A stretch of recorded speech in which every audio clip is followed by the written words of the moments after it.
Jolly Learning, which owns Jolly Phonics. I'm a trainer and a consultant for them. So, for example, we just did some ministry training in Egypt. I was just in Egypt last week.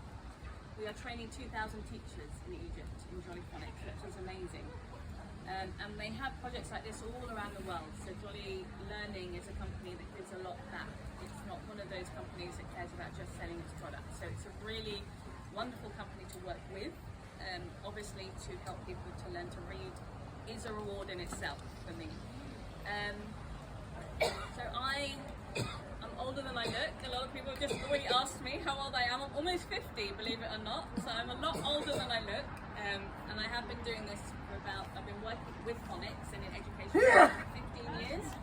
Before that, do you need some antihistamine? I need to give you some antihistamine. It's a hay fever. Before that, I was also a trainer, but with journalism. So I used to work for Thomson Reuters as a journalist, and I was the bureau chief in the region for Reuters news agency. I was a journalist and also a trainer. So I've been doing this for about 25 years.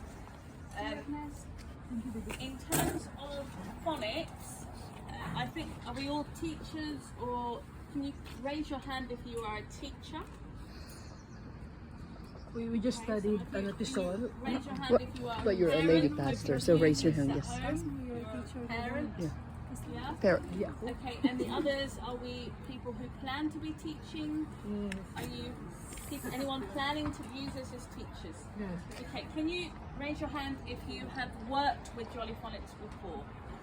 Okay, so I know, only a two, few of you. only So two. this is a brand new group. It's different. In Japan we have ECC junior. Your phonics system as well. Yes, Yeah. So you'll find if you have worked in phonics, most phonics systems are very similar. Yeah. Jolly Phonics has been around since 1985, so it's one of the original phonics systems.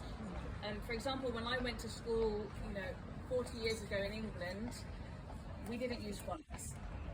We used an old system. We used a system where in English, we were taught to memorize around the first 200 words that are very high frequency in English, right? And we learnt them by repetition. So we were taught to memorize them, and then we learnt another 100 words, and we had to memorize them.